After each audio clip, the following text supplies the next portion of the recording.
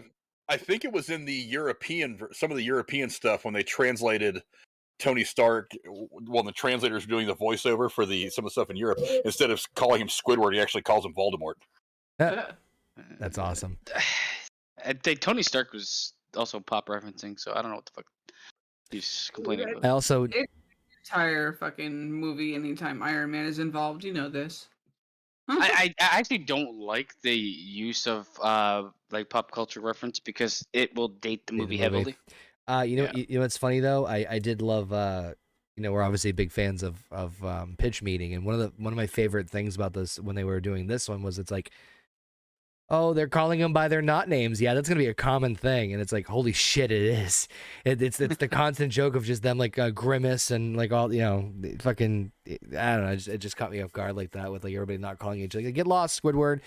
So at this point, Thanos teleports to Titan, where of course we see a little bit more of a flush out with between a dialogue between Doctor Strange and Thanos. And I actually really like this too, where Thanos uses the Reality Stone to show what Titan used to look like, and kind of it's an interesting dialogue where like Thanos explains obviously his position and everything, like why this started, because Titan basically had the same exact problem, and he offered a solution. He goes, and Strange is like, genocide, and he's like, well, I did this because it would be random, and he goes, with a snap of my fingers, it would, I call it mercy. He's like, congratulations, you're a prophet. He goes, I'm a survivor. So it's not like Thanos sees himself as this high and mighty person that he's doing like, he'd rather save half the population than doom the entire population, which is exactly what happened to him on his planet. It grounds him a little bit more, which I thought was very interesting about just that dialogue in that moment. And then, of course, it doesn't take long where Strange goes, I think you'll find that our will equals to yours, and that's when the shit hits the fan. So I'm just going to try and briefly go over some of the high points of this fight with the remaining Guardians, Spider-Man, Doctor Strange, and Iron Man. There's a lot of crazy visuals with this. I love, personally, the fight between the scenes with Strange versus Thanos. Those visually to me were some of my favorites, where it's like you see them countering each other when Strange multiplies himself and does like the bands, and there's so many cool visuals with that. You see Iron Man getting a little creative with certain things. You see all sorts of little like back and forth with them, like manipulating. Nebula joins in on the fight, asking where's Gamora. And then eventually they do have a scene and a moment where they're basically able to pin down Thanos for a while they're trying to get the gauntlet off of him. And of course, it's at this point that Star-Lord realizes, after Mantis explores his mind, ultimately what happens, and Nebula exposes that basically Thanos killed Gamora in order to obtain the Soul Stone. He loses it, attacks Thanos, which of course, knocks him free and loose, and he's able to regain control. And just all sorts of chaos and calamity ensues. We see Thanos fight Tony Stark, in which he actually recognizes Stark, which I thought was an interesting little tidbit. Of course, they go back and forth to the point where ultimately Thanos stabs Tony in the stomach, I believe. And as he's about to finish him off, Doctor Strange says, wait. If you spare his life, I will give you the Time Stone. He goes, no tricks. And ultimately, Doctor Strange surrenders and willingly gives Thanos the Time Stone and departs from Titan. Now he's got 5. This is like to the brilliancy of the character like that they built of Thanos, where most fucking villains would have taken that stone and killed him anyway. Yeah. Yep. So You know what I mean? But they built him up to not be that way. I do have a fucking nagging issue with this scene. So do you okay? So I'm gonna go back to the one scene where you're all talking about does Thanos get to choose Yep. who lives, who dies? Yep. I think he does to a certain extent because the dialogue between him when he stabs Iron Man and he says, Yeah. "You will see that what will happen. Half of you will be gone," and I can't remember the dialogue. He says 50% of humans will go. I hope they remember you. But I Yeah. don't know if that's like saying he specifically gets to choose. He's just. I think he says, we will see. You will see," or whatever. Something like that. So I remember him saying they will remember. I hope they remember No, you. he's right. He says I hope they remember you. We will see. Well, I think he might be saying that in the moment because he's planning on finishing off Tony Stark, Right. like right then Yeah. and there, not necessarily that he's going to choose to snap him away.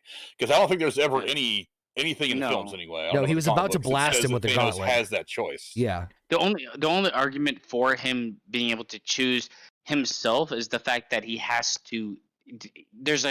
He needs to exist to destroy the stone. If he was snapped away, the gauntlet falls. It's on Earth. What's to stop it from being used again? So I think he actively chooses to keep himself alive for him to do what he essentially does with the gauntlet. I don't think so, because if you remember at the end of this movie, what happens? After he snaps, it's done with. Oh, but the stones aren't. Hold on, I'm missing a point here. Basement, go back to what you just said because I I'm fucking basically checked out for saying a second. he decides to stay alive because when they find him in the next movie, he's like, "What happened to the stones? I destroyed them." But I don't think the stones were destroyed. I think the gauntlet was destroyed. No, the at the end of stones the were movie. destroyed. Yeah. Oh, so He says, okay. So he says, that's "I used the the moment stones he to destroyed destroy it. the stones." In fact, So that's the moment he destroyed it. Okay, so you're right, Heather. Yeah. No, Yeah. I didn't catch on to that in this, but the one problem I had with this entire scene. Hold on, where is it? I looked through his notes. No, why wouldn't? Okay, so Quill learns that he killed fucking Gamora. He has a gun in his hand, and he decides to hit him with it. Just shoot him right then and there, and just move it over. Instead of, like just shoot him in the head 5,000 times. I mean, it wouldn't do any damage Nobody's either ever way. blamed Star-Lord to being smart. That's true, but kill the man. You would, I would. I mean, but I mean, I like, knew that. you've seen how much damage they've tried to done with him, and even the whole all that for a drop of blood. Like, shooting him wouldn't have done any good anyway. But that's fucking hilarious. No idea if that's true or not. He's he's vulnerable. He's not even acting like he's defending himself. I don't know. This is where power scaling is kind of weird. I guess. Yeah, I don't really know. I mean, he bodied Hulk, but he struggles with other people at times. So I don't know. They struggled with power scaling throughout the entire fucking MCU so far. So The reason he didn't shoot the reason he didn't shoot him in the head is it wasn't time for him to be shot in the head. Right, because it wasn't one of the one. Yeah. It wasn't Thor doing it. Great Also, cop out. the gun wasn't made by a dwarf. Right, So there's that. exactly. You could make the argument that he just felt rage in the moment, and that shooting him wasn't enough. He wanted to actually physically beat him. That's But true. me personally, if I've got a gun, I'm just gonna shoot him between the eyes. Yeah, I'm gonna unload. But whatever. It's another thing that's yeah. But I don't think it to Connor's point. I don't think it would have fucking really done that much damage. No, because they kind of they do imply heavily that that Thanos has a huge pain durability tolerance. He's got a lot of HP. Yep, HPV. Yep. Frank, I'll throw it to you. I mean, your thoughts about. I mean, I know I covered a lot in a very short, brief synopsis, but I mean, takeaways from all this. The movie up to this point is just awesome. One of the things I really like is that as Thanos is explaining all this to Tony Stark and the people that are on Titan with him, that it's not like a typical villain monologue like you would have gotten from a bad guy in a James Bond movie. Right. It's it's another one of those scenes where you start to understand why he's got the mindset that he does. You Mhm. see where he's coming from. Yep. And again, it's one of those scenes that make you sympathize with him. You think to yourself, I would never do this, but I get what this guy's saying. This guy's been hurt, he's been broken. And again, it makes you sympathize with the villain, which makes this whole movie very different, because it's not good guy against bad guy in this movie. It's good guy against somebody who thinks he's the good guy. I mean, there's that old expression, like we're all the hero in our own story.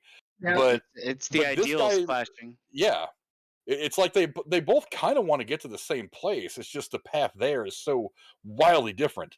And the path that Thanos is on is obviously leads to the death of a whole lot of people, a whole lot of beings across the galaxy. So you don't want to go there. But yeah, again, it's just a great moment where you start to understand the depth of the Thanos character. Yeah. And that's one of the great things about that whole sequence to me. Yeah, and this is why he is the best character. It humanizes him, kind of like it brings him to not just be a war machine, but like to, if this shit happened to you, if Earth was destroyed and it was destroyed because people didn't listen to what the obvious fact was, you would kind of be like, you would be lost. Like, I think I would be fucking gone. And then I would look at like the inciting incident and be like, well, if I'm gonna fucking dedicate myself to a cause, the cause to do it. So I can understand his point of view, but obviously there's some fucking baggage. Oh yeah, of course. The baggage is there because of the fact that he went through it and he had a plan, but everybody called him crazy for having such plan. I mean, And now he's genocide. Yeah, it is genocide and it's insanity to even think about it. Yes, But you think about it. left in the position to be able to do it at the same time. So, But you think about it. If you had like 10 people that were like stranded somewhere and X amount of food, that shit's probably gonna happen at some point in time. We're gonna kill half the population of the universe. That's crazy. And then just Basement's like, whoa, Wait, hold on a second. Yeah, hold on a second. Hear me out. Hear- Hear me out. Well, I mean, in the end, they all died. Would you rather have 50% of them live or 0%? Yeah. You know what I mean? Like that's that's why the character is as good as he ended up being. And I can't stress this enough. Josh Brolin's portrayal of Thanos is so good because it's so he is subtle. He doesn't get angry ever, really. I mean, he does show a little frustration. for most of it, yeah. Yeah, he shows frustration, but like most of his portrayal is subtle, and it's more like he shows more anguish than anything else. Yeah. Anguish and like commitment. Right. And the fact that they could capture that shit and not have him be over the top as a CG character is incredible. Mm-hmm. So, sorry, JP, Heather, Bob, any other comments on the scene on Titan? I really like this scene. I didn't like Magic with a Kick. It was pretty good. No, this scene was right at the right point of the movie, I think, too. Magic with a kick. Magic with a. That was for me. I'm like, I get Spider-Man off the fucking camera. Insect. I can't deal with him anymore. I do love the fact that the power of the gauntlet was shown when he basically turned a moon into fucking comets. Yeah. Yeah. I'm like, okay. I mean, that's just show you the power of the stones. So, obviously, I'm Which jumping big around power a by lot stone. because a lot of these scenes happen at the same time and they're interly cut in between. So I'm trying to just summarize them as best I can. So while all this shenanigans going on, we see Thor, Rocket, and Groot arriving at the abandoned and desolate Nidavellir. Now, before we even get there, Oh, that was a great scene. I was about to say, there was a powerful scene that I completely forgot about rewatching this, where Rocket is talking to Thor, with him talking about hey, so what are you gonna do? And Thor kind of like playing therapy a little bit here with Rocket in terms of just letting things out as far as my mom's dead, my dad's dead, my brother's dead, my best friend's dead, all they're dead, and he goes off about I'm gonna do this and that, and he's like, well, what if you can? He goes, then what else do I have left to lose? And it's just, it fucking caught me off guard. That particular moment with Rocket and Thor exposing, This is why Thor, in my opinion, is probably my favorite character in Endgame. Mm-hmm. He's my second favorite in this one. Job. Yeah. They do such a good job with his character of showing like he is slowly falling apart and trying so hard not to. Yep. And then eventually he's like, fuck it, give me beer. I'm going to fight people on Xbox. I can very relate to that. Yep, I can really relate to that. So, of course, Rocket in turn gives him a new eye, which would have washed. You should have washed that first, but whatever.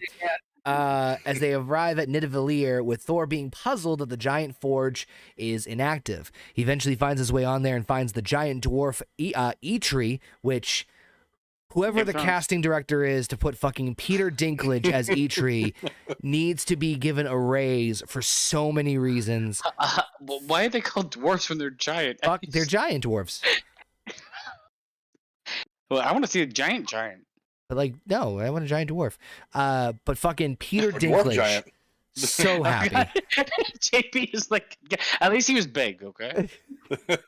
Away from the screen. Why? Because he was superimposed and everybody else.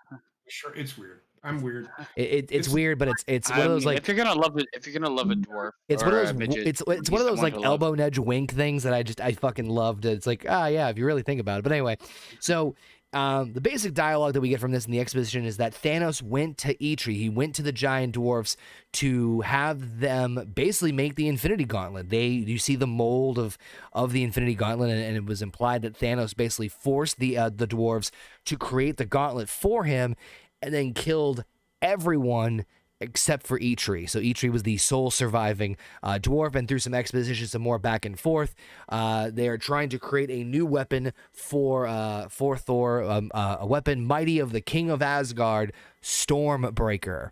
Although the dying star is unfortunately not without a flame, and because of the way the equipment malfunctions, Thor has to hold the machine open, taking the full might of an entire star in order for them to get the metal hot enough to forge the new weapon. Ultimately, though, it is come to fruition as we see the axe is made, and Groot, in a moment trying to find the handle for it, decides to sacrifice his own limb, cutting off his own arm by using to create the handle for Stormbreaker, which even has the ability to summon the Bifrost.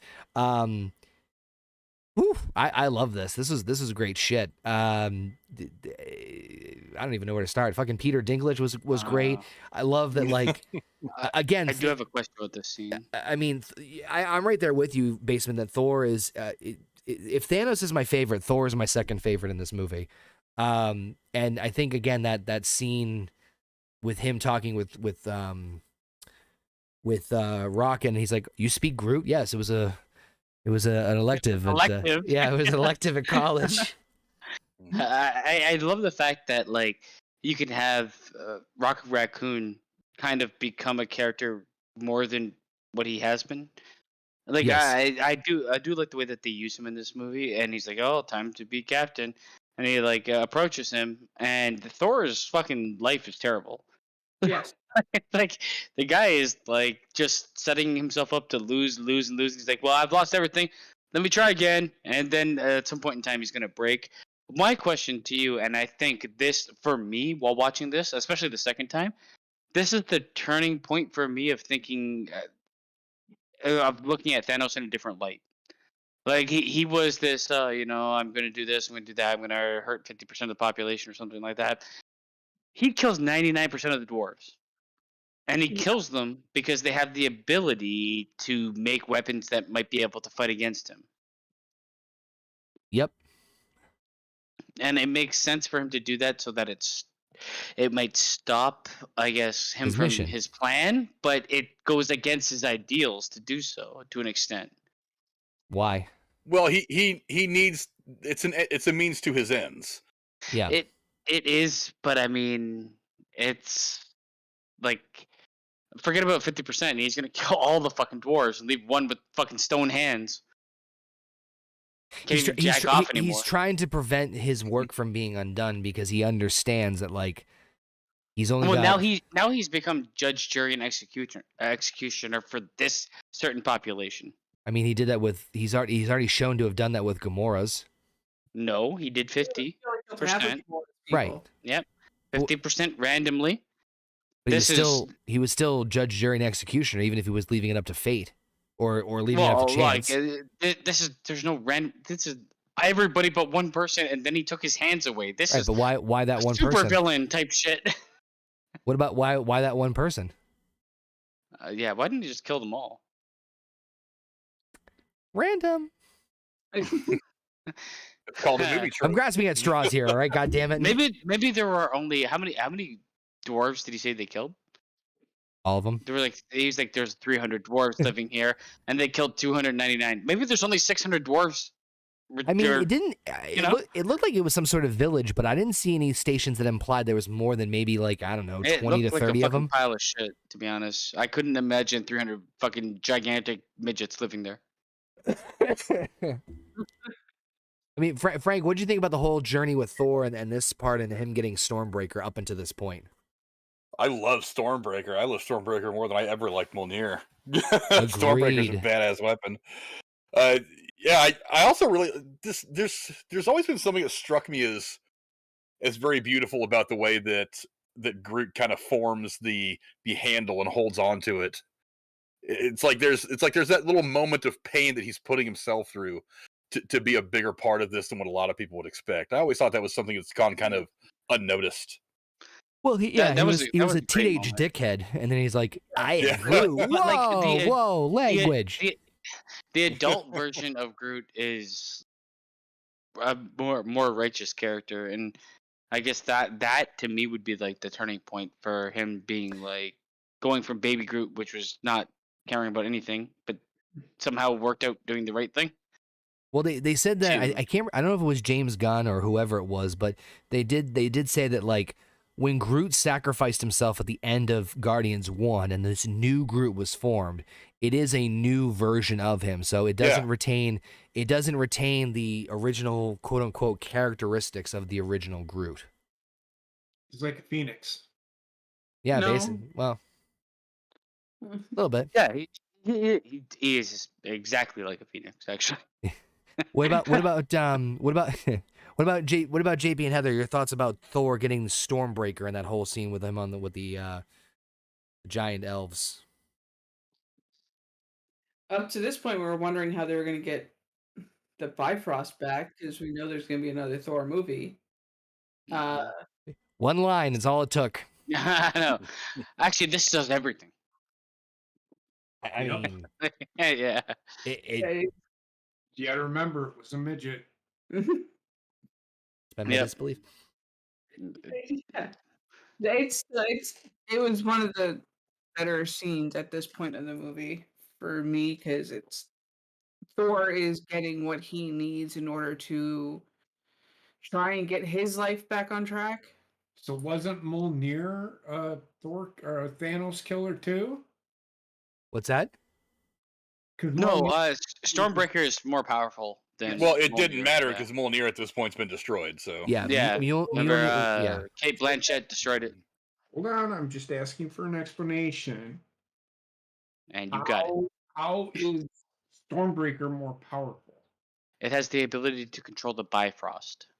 Yes, it's implied that Stormbreaker is the most powerful Asgardian weapon that they can forge from the dialogue that Eitri says at the beginning. One that's worthy of an Asgardian king. So it's implied not directly saying it's more powerful than Mjolnir, but rather that Stormbreaker is the most powerful Asgardian weapon that they can create.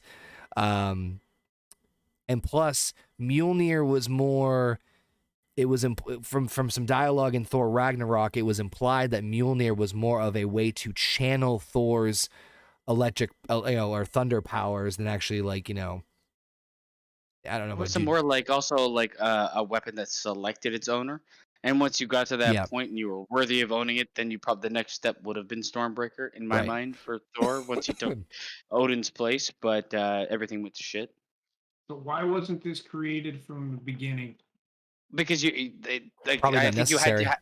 I think from what I understand, at least, I think Thor needed to prove himself to be a leader, and then he would be given Mjolnir. But then everything went to shit.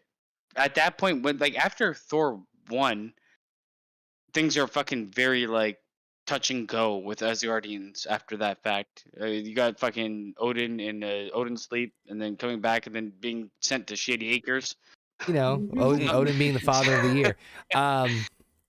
I think he would have been given that weapon once crowned leader of the Asgardians. The thing is that Thor Ragnarok, a lot of shit happens in a very realistically a short amount of time. It's implied that like the events of Thor Ragnarok usually take place within, I think they said like a day or two, and basically he goes from like having Mjolnir, plus he never technically took the throne from Thor Dark World. He's like, I don't want to be king, and he chose not to be the king. So he even tried to return Mjolnir to Odin, even though it was Loki, and saying like, you know, keep it, it's yours. And then everything fucking happened. Mjolnir got destroyed. He got sent to fucking Sakaar, and then he escaped, and then he took the Asgardians with him, and then Thanos attacked. So it was all in one fell swoop. He didn't realize he needed a weapon like that. I do feel like the plan was to have like his inauguration ceremony, him be like gifted Stormbreaker. That was my understanding of Just as where they were long as going. there's an explanation out there, I can buy it. That's all I'm Well, saying. I gave it to you. I mean, a lot of these things are like not directly stated, but they're heavily implied based upon certain dialogue and stuff like that. But anyway, so as all this, we also don't know when Thanos destroyed those dwarves. Right. Right? He might have been given this weapon earlier, but we don't know when they were all fucking killed and he was turned stone hands. I mean, we know it was at least a week ago. Did they say that? Because that's when the gauntlet was made? The gauntlet? No. God damn it. Thor says that a week ago Xandar was destroyed when Thanos took the Power Stone. So at the very least it was a week in between. So it's implied he took. Do we see the gauntlet before this? No. Okay. No, we see the mold of the gauntlet on the like when they're there, but do we see the gauntlet's not in any like post credit scene with Thanos, is it? Yeah, there is. Yeah. Ultron. Last time Frank was with us.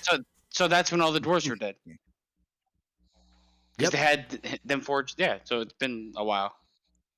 Yeah, that's interesting because he does mention that Thanos had him forge the gauntlet and then killed everybody. And then he killed everybody. So how much time passes from because that's Age of Ultron that we see that he not only has the gauntlet, but it seems like he's had it for at least a little while because he's got it locked in his own vault.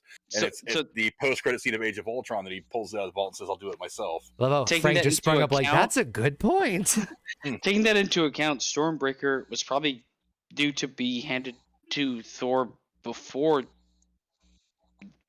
where he ends up making it. Yes, in my mind, because after a certain level, like of Thor being crowned the next guy, when basically in Thor Ragnarok, during that era, he should have probably been given that weapon, but there was a guy that couldn't operate the forge because his hands were broken into stones. It happens. I don't know. So anyway, moving on with this 2.5 hour movie. So while all this is going on, the Avengers do end up, or what's left of the Avengers, arrive in Wakanda and task Shuri with the idea of safely extracting the Mind Stone from Vision.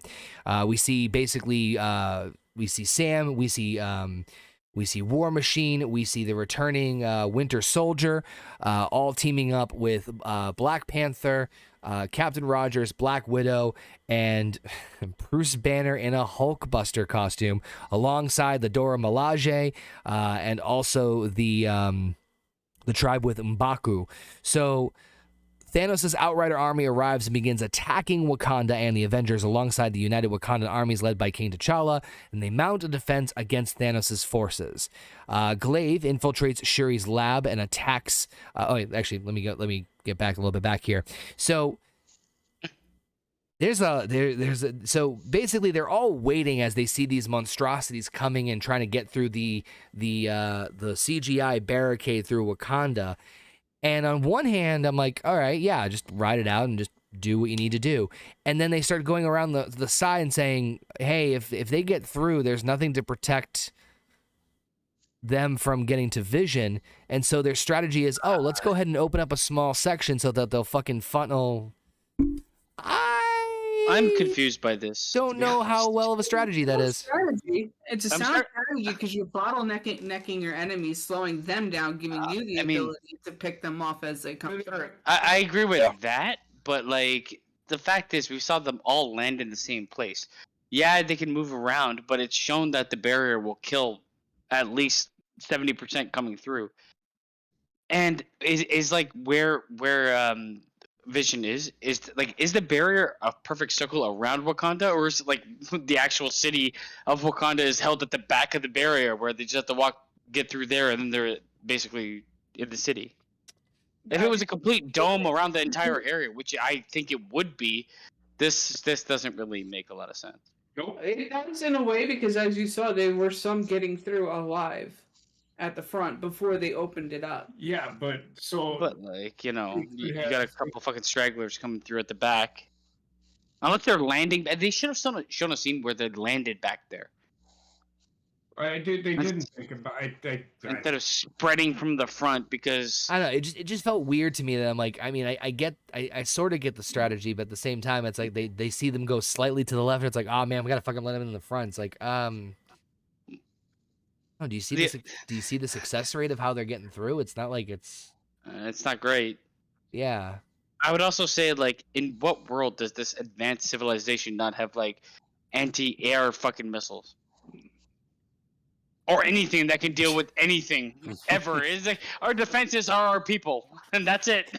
It's like, what the fuck? You build ridiculous technology. You didn't think about defense? So at this point, we see Midnight, Obsidian, and Glaive get involved in the fight, with Glaive infiltrating Shuri's lab and attacking Vision, while meanwhile Midnight and Obsidian enter the fray as we see all sorts of calamity and chaos in the battlefield area, with all sorts of shenanigans, including Wanda, Black Widow, and Okoye taking on Midnight. And I love Wanda just like throwing her up into the air, and then like the fucking giant, like one of like the tank things just taking her out.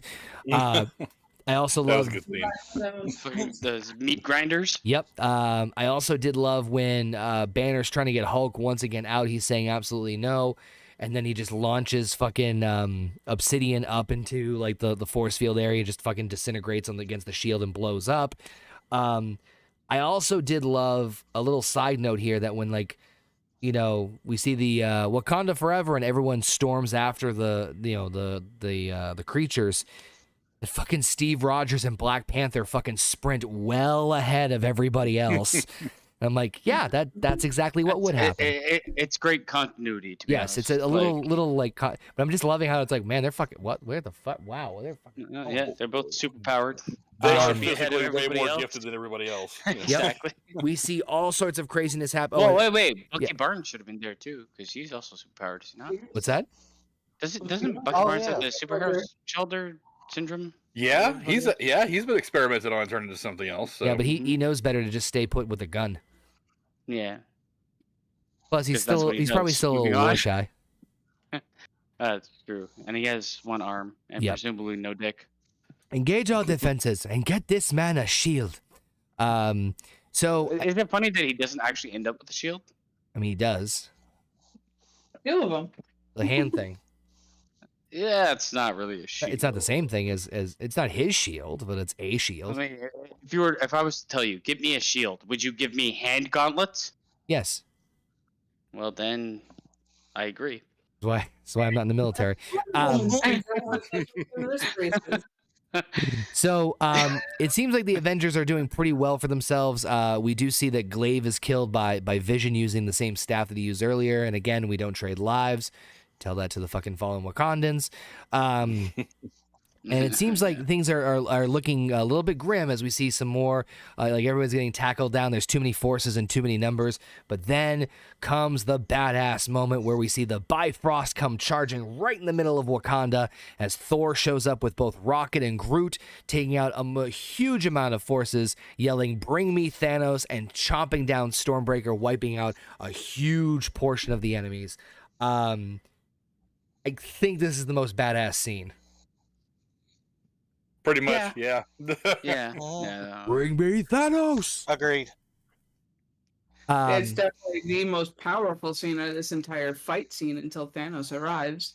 I'm very glad that they stayed true to Thor being an absolute monster when it comes to fighting. Yep. So, then Thanos arrives. No. Well, first of all, everybody's like, the air has changed. Yeah, who farted? I don't know how they know he's coming before he comes. Everybody got Spidey sense. So Wanda is trying to comfort a Vision while everybody else is outside of in the forest area, right outside the Kingdom Palace.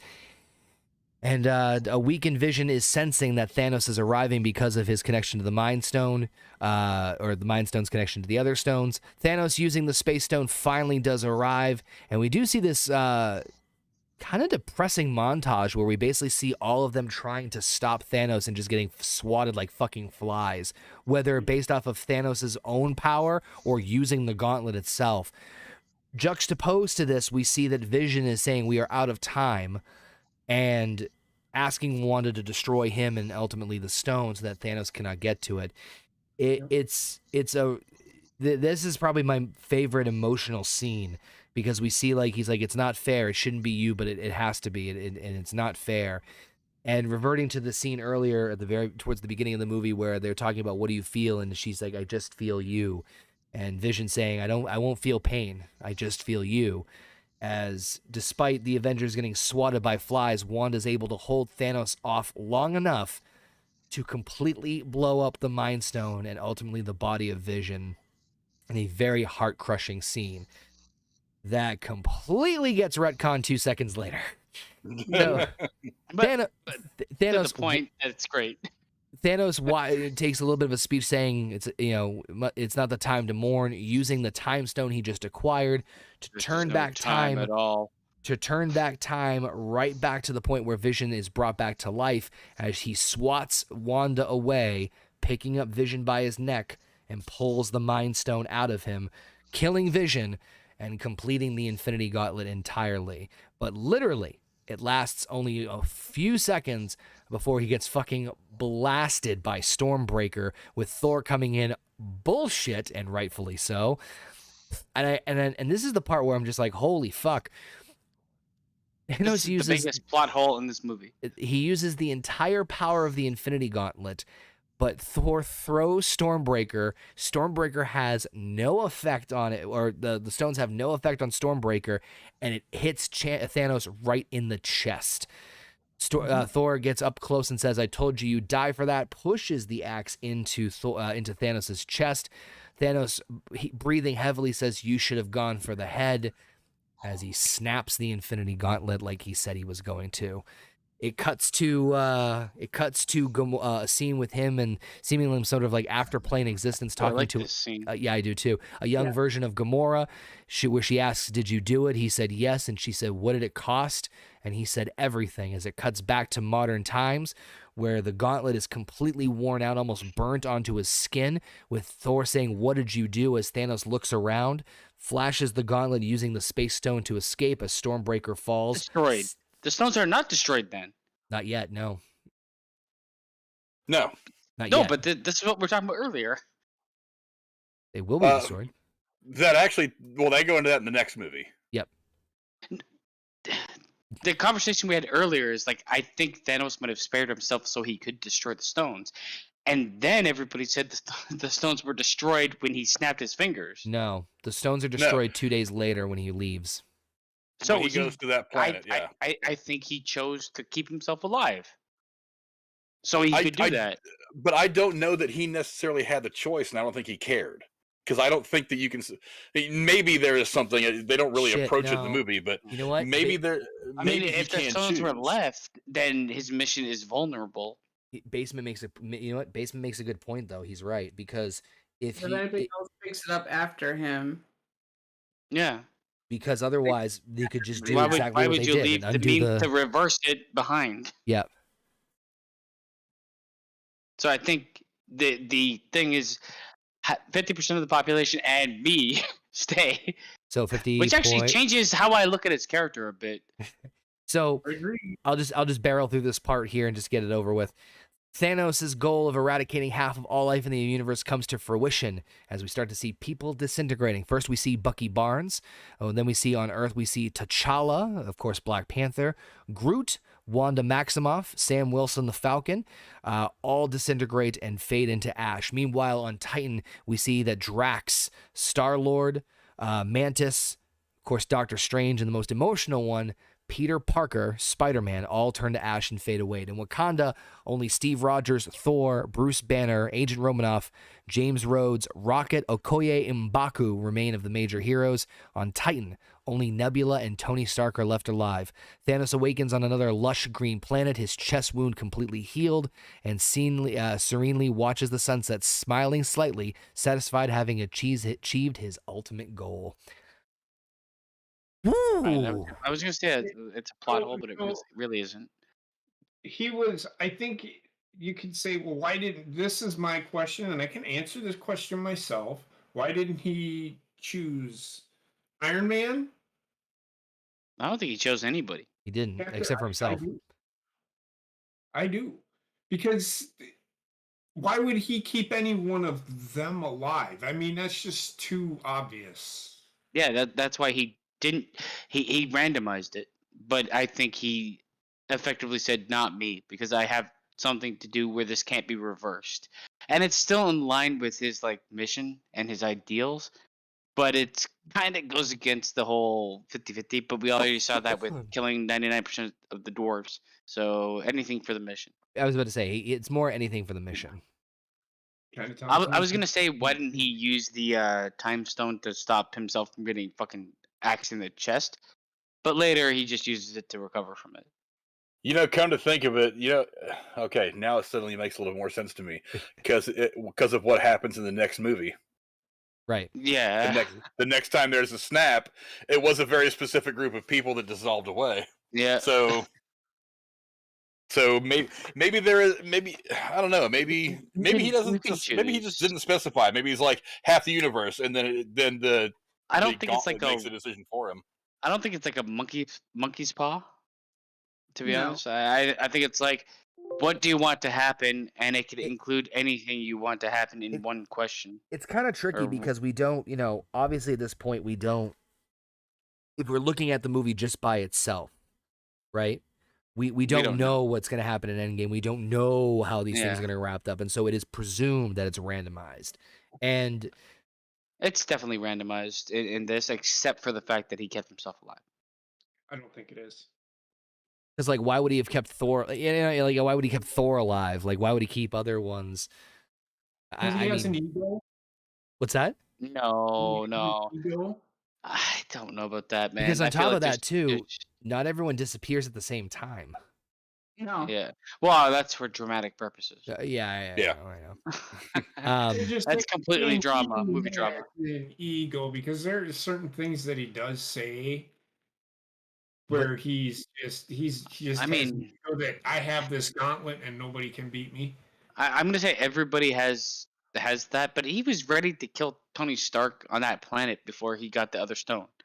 So I mean, I feel like when I look at who got fucking disappeared and who didn't, it does feel relatively random enough for me to say it's random. Plus, on top of that, like, of course, everyone points out the fact that the original Avengers were kept alive. Which very conveniently, Doctor Strange was ashed away as well, so Tony was stuck there. It's so that you can have the next movie. like, in all honesty, Um, I'm gonna say, like, I kind of wish that they went in a direction where, and it doesn't work in the way that they go, but like I wish they went in a direction where, like, either not everybody came back or none of them came back. It would give so much more weight to this movie. Unfortunately, there was a And little bit of difficulty with the weight of this because I mean I remember when this came out and like the fucking internet like lost it when it well, I finally mean, was you like, know they're coming. Like if you know anything, you know they're coming back. yeah, Spider-Man was the big Spider-Man one. had like a couple films. Yeah. Fucking, we had one Black Panther. Like you know they're coming back. Yeah. But I mean, that being said, man, the ending of this movie is still like, The best thing they could have done was the what they did with Tony Stark and Peter Parker, where like they established like a surrogate father figure throughout a couple films to have that like emotional weight there. yep. If that didn't exist, I wouldn't have cared as much. I think there was two. I think so for me, that was the strongest part of that when everyone was getting snapped away over there. I think the strongest scene for me when everybody was on Earth, where you see like everybody surrounding and Steve Rogers is just sitting on the ground next to Vision's corpse, and he basically just looks around. And everyone's like, "What's going on?" They're confused. Oh God! And he just goes, "Oh God!" And then just cuts. And I'm like, "Well, it goes to Thanos' scene." It goes to. And I fucking love that they ended with him. Yeah, because it's This his movie. yeah, but also like he's all fucked up. And he's just staring. yeah. I don't know where this guy went. He went to a barn to live on a random planet. I mean, fuck it. But my point is that despite knowing that despite we all knew where this was going, just for me rewatching it, fuck, it still didn't take away from like the emotional like the weight of it. I also love the score of like just the thunder distance rumbling and like not much other music going on other than just like this sad violin in the background. Oh yeah. This is the first movie where they ended on the villain winning, but like we said before, this is Thanos' movie. But I'm so glad that they did it this way. Yes. If they combined this and Endgame, and this is why I say they could have done a 5-hour movie, but doing it this way is much better. Do 2 movies because everybody leaves being like, "What the fuck's gonna happen?" And you get people talking. Yep. What about you, Great Frank, ending. about the end of this whole thing? I mean, I know you've seen it 400 times, but damn, it still holds up. One of the cool things about the final sequence to me is for the first time we get a real look as to how powerful Wanda can be. Because she's on one hand doing what she's doing with the stone, and with this hand she's holding back Thanos. True, yeah. So that's the first real indication of how powerful she is, because she is other than Vision, of course. Right. She is the only, and her brother, but you know he got shot up in the one movie. But she is the only one who is created from the stone, or from one of the stones. Right. So it makes sense that her power is something that could contend with maybe she's not quite as strong as Thanos, but someone that could contend with him and give him a fight. Whereas, you were talking about earlier, like there's that slow motion thing of the other Avengers just getting tossed aside like ragdolls. She's the one that is so powerful that she can do this big thing over here and throw all this energy at Thanos, all her red wiggly woos at Thanos, and hold him off just long enough to accomplish what she was trying to do. It was really cool to see just how powerful she was going to be moving forward. Not to spoil anything that we would eventually see in WandaVision and eventually in Doctor Strange too. Right. She dies. Or does she live forever? Well, she gets snapped. It's like, did she die? Did she die? Or was she just in a holding pattern somewhere in the ethos? I don't know. They never really said exactly what happened to these people. There's been this theory out there that they become a part of the Infinity Stones or something. I don't know how it all goes. I'm going to essentially say they're dead because they have no recollection of anything that happened in 5 years. I think they just got snapped out of existence, and then the one snap brought them all back, and they were just re-existed. And I think it pretty much say that in the movie. I mean, if you watch WandaVision when Monica Rambeau comes, or not Monica, but her daughter. Yeah, Monica. Monica, you're no, right. not Monica. Yeah, you're her right. daughter. I forget her name. But it's like she falls asleep and then wakes up and she's in her mom's hospital room 5 years later having no idea what the hell happened over the last 5 years. But I do want to say they also missed a huge opportunity, especially when they were on Titan getting ready to kind of surprise Thanos. Why on earth, as smart as they've been about pieces of dialogue and storytelling in this entire franchise, did they not give us a no shit Sherlock line between Benedict Cumberbatch and Robert Downey Jr.? Why Oh my not? God, you got two Sherlocks, That's man. fucking I know. Why? shit. I How do didn't you? think of How that. do you? How do you Sherlock's one not cup. take advantage of that? Oh man. God. And with the Oh, banter Lord. back and forth between those two, it's a perfect place to put it. Yeah, you could have put it in there. One of them says It's a something, the nod. other one just says "No shit, Sherlock," and that would have blown the theater away. That would Yeah. have gotten one of the biggest laughs. I That don't know would've- why they That would didn't have do been it. good. That would have been good. Fuck. That But I would've do been think one of the great things about the ending though is it does bring things kind of back to full circle because the most prominent people that are left after the snap are the OG Avengers. Yep. Yeah. The people that were in that group when they had that circular shot going around in New York in the first Avengers film, Mm-hmm. minus Hawkeye, of course, because he wasn't in the movie. Right. It all comes down to them. It gets back to the core of what started this whole thing, and they are the ones that have to make the play to try to get things back to the way they were to try to ultimately win the day. And I thought that was a great way to kind of bring things back because at this point in the movie, we've got, like you said, we got 900 superheroes, a couple of dozen supervillains and different levels of competency. But I just really, really like the fact that they brought it back to the OG Avengers, the core group, and these are the guys that are going to make it right. Not just that, it also like it left the uncertainty, not just in terms of like the ending, but also it's like fucking Tony is on a different planet. Like, how the fuck is this? Like, what? Like, so many questions of like how things are gonna wrap up. But, I mean, JP had. I go ahead. I have a question. Sorry, before JP and Heather go, I have a quick question, Yeah. and it has nothing to do with this movie. It has to do with Ultron, and you mentioned fucking Wanda's brother.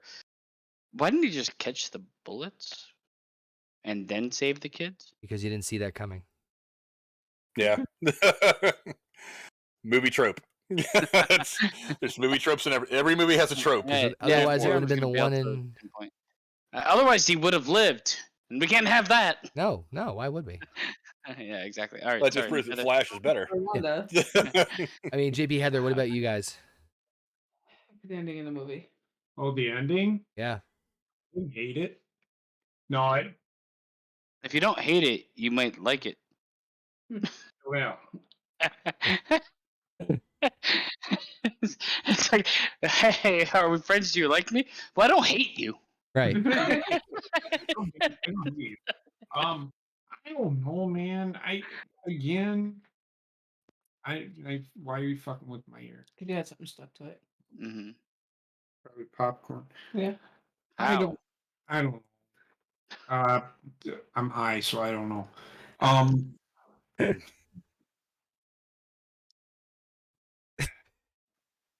Thanos. So the ending of the movie. I didn't like it. You didn't hate it though. I didn't hate it. I didn't like it because I don't even know why I didn't like it. Well said. Or hate it. Yeah, I agree with you 100%. Well said. Heather, any thoughts about the ending with everybody getting dusted, or half the people getting dusted? And bringing, like Frank says, bringing it down back to that core of the Avengers, it was a good move because they had introduced so many up to this point and then decided, okay, everybody in the pool. It was becoming one of those things. Oversaturated. It's oversaturation. It's too much to try and balance out because they love their money. So, there's going to be more, and there's going to be more and more and more and more because they don't know how to stop. But getting it back to that core is basically their way of doing a reset button, and I feel like they should have taken the opportunity with that to try and drag this out further. But it was all right. We'll get more. We'll get more in the Endgame movie. That's for sure. I don't know whether to mention this now or Endgame. What? I think the smarter decision I don't know how it would play out storyline wise because you kind of need it to be like we want to get everybody back, but I think they should just left the people that were dead. Yeah. And That's bring up the the problem with it. characters that they want to move forward with Phase 4. But I know that Mm, maybe not all the characters that died, but I don't like bringing them all back. It kills this movie. Some. Endgame hurts this movie big time. some of them. Yeah, I can kind of see your point of that, but It's perfect. But The reason I love this movie, is Wakanda's gonna need a new Black Panther because theirs is yeah. dust. Well, they didn't know. And the fact, still though, but it's still the fact that he unfortunately passed in real life. Well, This is their way out of that recasting. Know that. But Well, also, that this way is the wasn't- ability Well- for them to like didn't know pivot to get like the X-Men and the Fantastic Four. For me, I would have preferred them to make this more final thing than bringing them back because they brought them back, and I know like the only biggest problem is why are they trying to do this then? If not to bring them back, that was the whole reason for them doing this. And go they have big or no go reason home. to go after Thanos, and Endgame would never actually really be a movie. Yeah. So I just wish there was like we brought back only 3 people or 4 people. Everybody else is dead because they don't really even talk about like the regular people. Fucking, my wife died 5 years ago. I went on fucked a bunch of whores and had 18 kids, and now she's back. Do I want her? Or people have moved on and had like Yes. fucking families with other people. That's actually one of the things they deal with in the Disney Plus series. The multiple series they've done on Disney Plus. It's not just that they snap everybody back and then everybody lives happily ever after. WandaVision, they deal with I haven't with seen a part of it. WandaVision yet, though. They deal with a lot. They deal with a lot of the ramifications, politically and socially and economically in Falcon and Winter Soldier. That's one of the driving forces behind the group that they're dealing with in that is that they feel disenfranchised because all these people that came back. It's actually one of the reasons I love that show.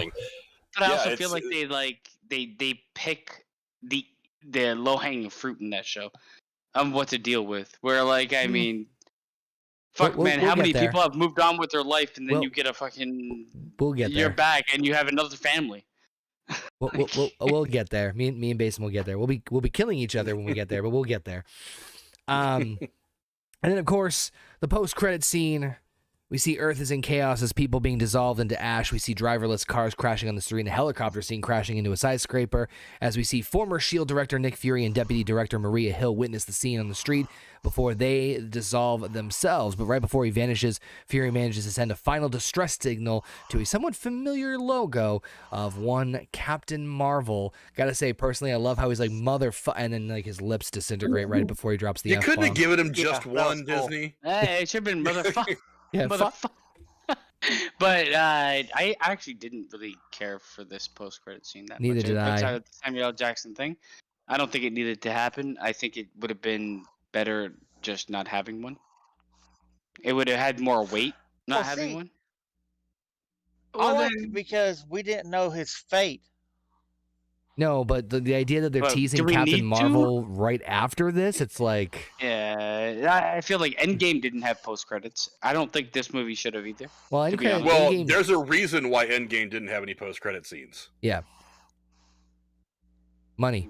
They're also going in every other No, it's the direction. end. Yeah, Yeah, but also the the beginning of Phase 4. Yeah, but that's what it was supposed to do is signify the end of the Infinity Saga. Sure, we all knew they were going to make more Marvel movies. Nobody was dumb. Look, they're making $1.5 billion, almost $2 billion a piece. Yep. Sure, they're going to keep making Marvel movies. We're all buying tickets to go see them. But the Infinity Saga ended right there. That's why there's no post-credit scenes in Endgame. I just don't think this post-credit scene. I think this post-credit scene actually hurts the movie more than it helps Endgame. Well, it gives you one more big shock.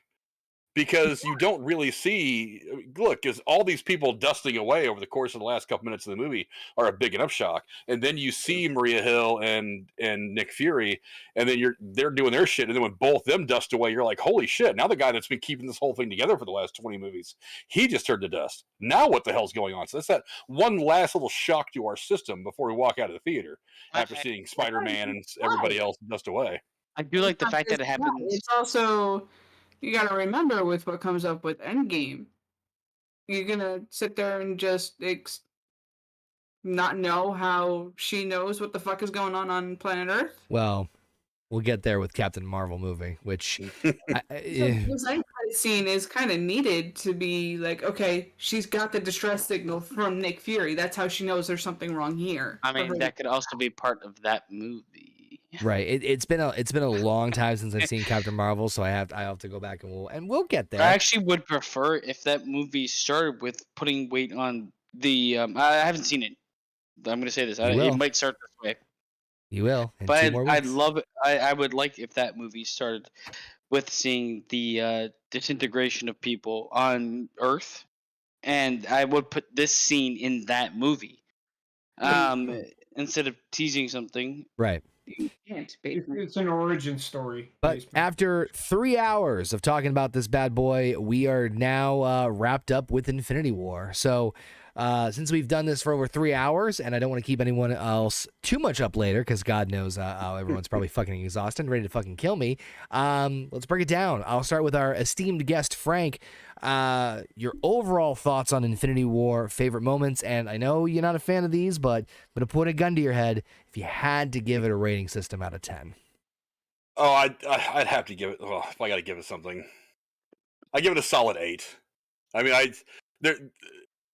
they really used emotion in this movie more than they did in really any other movie, either before or after this one. I don't. One of the things that I didn't like about Endgame is they didn't really play to the emotional stuff until like the last battle. It's like until the last like 15 minutes of the movie. Yeah. The rest of it was all just kind of like, it didn't quite work for me, but we'll get to that when we get to that movie. But yeah, I mean, it was a great way to put the pieces in place for the final movie that sums up the entire Infinity Saga. Like I said, I like the post-credit scene. It was great. I mean, Marvel's used them for what they've used them for. They've either done the comedic ones, which I haven't really liked a lot of those, or they've been set up for what's coming next. And obviously, what was coming next was Captain Marvel, so, very quickly down the road. But yeah, again, I love movies where the bad guy wins, and it keeps things in a very weird perspective, but a great perspective. And again, I do compare this movie quite favorably with The Empire Strikes Back, because that movie ends the same way. The bad guys won. I mean, as you see them flying off into space into that movie, Han Solo's frozen in carbonite, Luke's getting fitted for a new hand, and the rebellion is in shambles because they just got their asses kicked. And that leads into another great movie of Return of the Jedi. And that's really what they did here. I don't know if they meant to do it. I don't know if they kind of used that model. Do it. I'm pretty sure they. Yeah. Well, and that's the thing. And since the original trilogy had been released, it's like that had always been the big comparison, is especially when you make a trilogy, because trilogies are not something you really saw a lot of up until Marvel came out, and then it was individual trilogies and Avengers trilogies, and 900 movies later, we're still balls deep in this whole universe. Yep. But that was kind of the way that they always compared the second movie of the trilogy to Empire, and nobody ever compared. And I think maybe they looked at that and they were like, if we want to have a great bad guy, then we need to make this movie about the bad guy, and we need to make people understand what he's about and even sympathize with him to an extent. And they did that wonderfully with this movie. The Russo brothers, after picking up the mantle from Joss Whedon, I think just absolutely killed it with this entire series. And it's easily my third favorite. My top three are pretty close. I'm still Winter Soldier, Black Panther, and this. It's really tight for the top three, and then the rest of them just as they are. But yeah, it's easily one of the best of the last probably 6 or 7 movies that they made. Hard to disagree with you on that one. JP, Heather, floor is yours. Your thoughts and rating for Infinity War. You can go first. Make sure you want to go lay down. I do. I gotta work tomorrow. I mean, it was a fast-paced movie. It moved along quick. The story was pretty good. Again, didn't like Drax. It's just that some of the things that they did, just little. I still have questions. Like, for me, and I very difficult on movies in general. Six. Not as good as Thor. Not as good as the Thor movies. The Thor movies are my favorite movies of all of these. Right. I think they do Thor right in all of them. This one, Thor had probably the greatest interaction in these last two movies. Some of it comedic and some of it. This made his character, it humanized him to an extent, which I like that. 6. I'm not going to go any higher than 6.5 because, like I said, I like Thor better, and I think I gave that one a 7. 7. Yeah, I think you did. Sounds about right. All right, Heather. For what this movie gave us, finally answering some questions, but still leaving other questions to be answered, was I say it was a good idea because it gives them that ability to not have to rush every single scene to get all the information they need to get into this movie to make the story, the overall arc of the story, to be understood for this saga.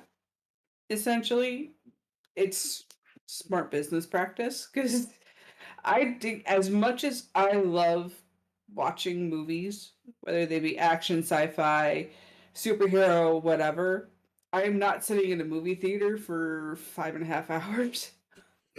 Let alone a podcast Or- for 3. 2 hours and 26 minutes.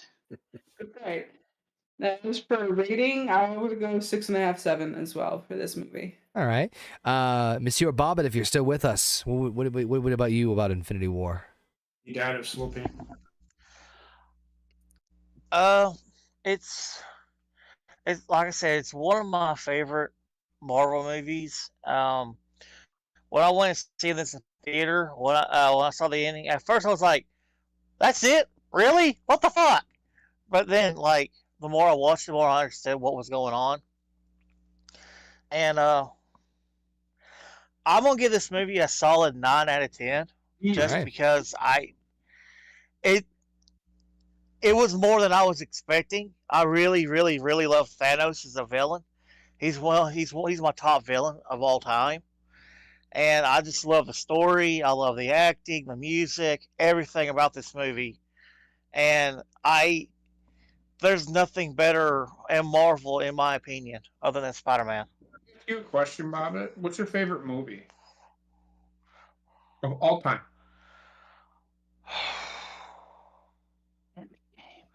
That's hard because I love so many. Probably Logan Lucky. What do you give that for a rating? 10. 11. 10. 11. Man. Hey, that's it. That's his opinion. That's his call. Basement. This is my favorite Marvel movie for several reasons. I mean, this is the movie that needed to it needed to be cohesive, and with that many moving parts, achieving that is Marvel, no pun intended, Pun intended. of itself. I love the fact that it focused on the villain for once. It changed. This is the one movie that I was watching. I'm like, yeah, it's a Marvel movie, but finally I get what I wanted. Show me something I want. Everybody The movies dying.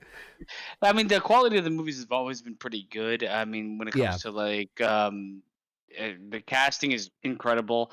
Always the dialogue has been touch and go, and visuals have been touch and go. This kind of hits everything where I want it to hit. This to me is the zenith for Marvel. And again, I will always look at superhero movies on a scale of 1 to 10 against superhero movies. Yeah. Because it like I can't give this a high rating and be like, This is the same as a movie that doesn't have any sequels or anything like that. That's of its own. Like a This classic. has- Yeah. This has another job. It has to progress the storyline. It has to pay homage to the characters that exist. It's a sequel. I will, as a Marvel movie, this is my high score for Marvel movies. I'll give it an 8.5. Jeez. It's funny. I actually thought the same thing. I think 8.5 is probably where I would be at with it. I mean, this is a lot. this to me had, you know, again, credit to the Russos for being able to, you know, it is a difficult task. I'm looking at the wallpaper and the thumbnail right now, right? 1, 2, The 3, amount of fucking people on there. 4, 5, 6, 7, 8, 9, 10, 11, 12, 13, 14, 15, 16, 17, 18, 19, 20, 21, 22, about 23, including Thanos. 23 characters that you had to write or work I around. didn't even include his henchmen. Granted, some of them had more on-screen time than others and more focus than others. That I understand that. But, like, you are literally combining, with the exception of Hawkeye and Ant-Man, all of your major Marvel properties into one movie. And still be able to carry, even with, like, the plot, you know, issues and small little nitpicks here and there, still carry a compelling story, Thanos kicking ass. Like, it just, there's so many things I like going for this, that the negatives are the positives far overshadow and outweigh the negatives of this movie, if any. So yeah, I'd go 8.5 for me. It just, specifically, like, there's good emotional moments, the build, the pacing's great. I know we said a couple of times before, some of us are like, this movie's long, but it never felt like it dragged. Like, it was just as close to a perfect balance as I could possibly think of. So yeah, 8.5 for me for sure. But with that being said, I think we've wrapped it up here. I think I've tapped out and exhausted everybody I possibly can. I want to thank everybody for joining us live here on youtube.com/hornygoat and listening to us on your favorite podcasting platforms. Thank you to JB, Heather, Basement, good old Bob, and of course, our wonderful esteemed guest host, Frank, here for joining us. And make sure you check him out on the Harsh Truth podcast. Link again for his channel is in the description. Go give him some love there. Any last minute words from anybody before we all crawl into bed after talking about this movie for 3 hours? We talked about the movie almost as long as the movie was. Yeah, that's how good. I mean, I'm kind of curious as to, like, the 6.5, JB. I mean, you said you weren't bored. The movie was pretty good. You understood the characters. Yeah, but you said you like the Thor movies better. The story makes no fucking sense to me. How? It makes no sense to me. How It does seems story like throwing together shit just to have a fun ride in a movie theater. If you didn't understand the story, then that might be on you, not the story itself. But that's his. No, it makes no sense. It makes perfect sense. What are you talking about? It just Explain to me why the story makes no sense. I don't. This is what you did to me with Obi-Wan. Too many So, go. flaws in this shit, man. And what are those flaws? What are those flaws? What are those flaws? Oh my god! You did this to me with Obi-Wan, so I'm doing it back to you. Basically, we gotta go to bed. God damn it! Karma's a bitch. Those flaws. Save it for Endgame, for God's sakes. Save it for Endgame. But anyway, thank you all for tuning into this week's edition of the Marvel Roundtable. When we come back, we're going to take things to quite literally a much smaller scale as we see what's going on with Scott Lang and Hank Pym as we get himself a superhero sidekick of sorts and some other weird shenanigans in the quantum realm as we explore Ant-Man and the Wasp.